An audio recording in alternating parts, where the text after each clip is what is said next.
Shalom Aleichem saudara-saudaraku, selamat datang kembali di Quiet Time with Rumah Doa Elia Bali. Untuk edisi Kamis tanggal 13 Februari 2025 yang disiarkan langsung dari Pulau Bali.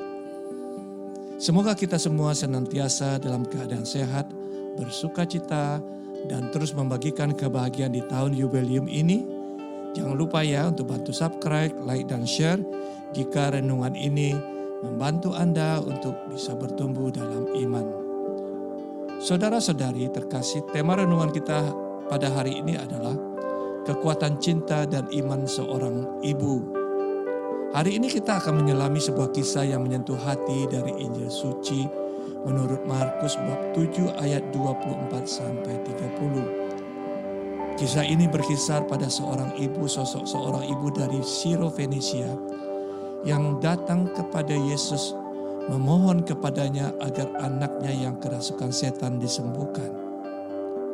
Meskipun dia seorang asing, wanita ini telah melampaui batasan etnis dan sosial. Sebuah teladan mewujudkan iman yang tak tergoyahkan pada kuasa kasih Yesus untuk menyembuhkan bagi semua orang. Saudara-saudara, kasih sayang perempuan atau wanita Siro-Fenisia ini kepada anaknya begitu sangat dalam.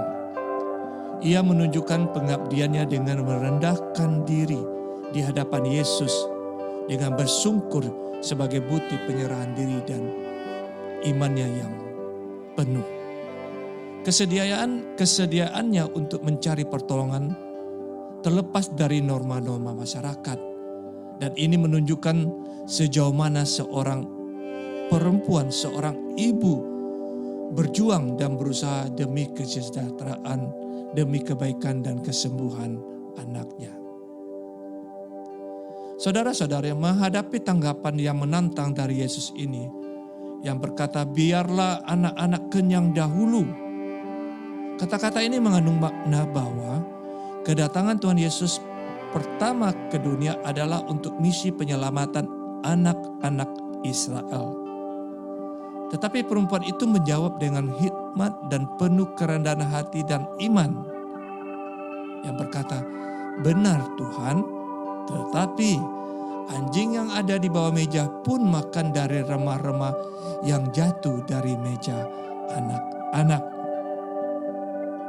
Saudara-saudari, jawaban perempuan wanita Siro-Fenisia ini menunjukkan sebuah pemahaman yang mendalam akan kasih karunia Allah dan keyakinannya pada belas kasihan Tuhan Yesus yang inklusif, bahwa misi keselamatan yang Tuhan Yesus lakukan juga tertuju bagi semua orang. Oleh sebab itu terkesan oleh iman perempuan wanita ibu Siro-Fenisia ini, Yesus menyembuhkan anaknya. Meneguhkan bagi kita bahwa iman dan kerendahan hati dapat menuntun pada campur tangan ilahi. Kisah ini menawarkan perenungan yang mendalam tentang peran iman dan kasih dalam keluarga. Wanita Siro-Fenisia ini menggambarkan kekuatan dan pengaruh yang dimiliki oleh para ibu sebagai pilar keluarga kita, sumber dan kasih pembawa berkat. Dalam kitab Kejadian 2 bab 18-25, perempuan digambarkan sebagai pendamping yang penting. Artinya perempuan mempunyai peran penting dan sangat dalam membangun keluarga yang harmonis. Demikian pula Pemazmur 128 menggambarkan sosok istri sebagai pohon anggur yang subur dan anak-anak sebagai tunas pohon zaitun yang melambangkan berkat keluarga dalam kehadiran sosok seorang ibu atau perempuan. Meskipun dalam Injil kalau kita renungkan, kita baca juga menyajikan gambaran keluarga yang ideal. Tetapi kenyataannya sehari-hari kita melihat seringkali mendengar tantangan dalam kehidupan keluarga.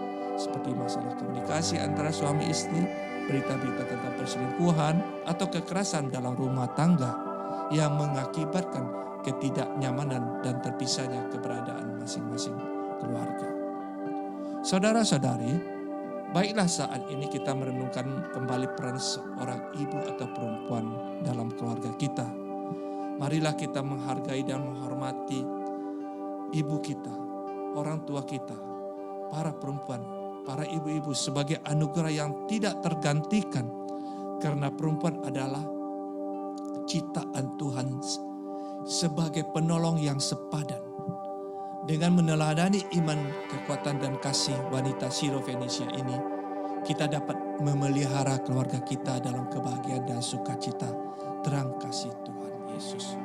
Marilah kita sampaikan rasa terima kasih kita, syukur kita, dukungan kita kepada para ibu, para perempuan dalam hidup kita.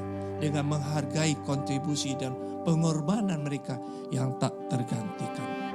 Semoga renungan ini menginspirasi kita untuk menghadapi tantangan dengan iman dan kerendahan hati yang teguh.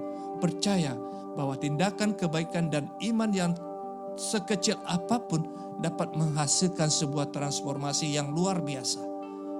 Marilah kita bercita-cita untuk membangun dunia yang berlimpah dalam kasih dan rahmat dari Tuhan Yesus, di mana setiap keluarga tumbuh dalam keharmonisan dan sukacita Injil.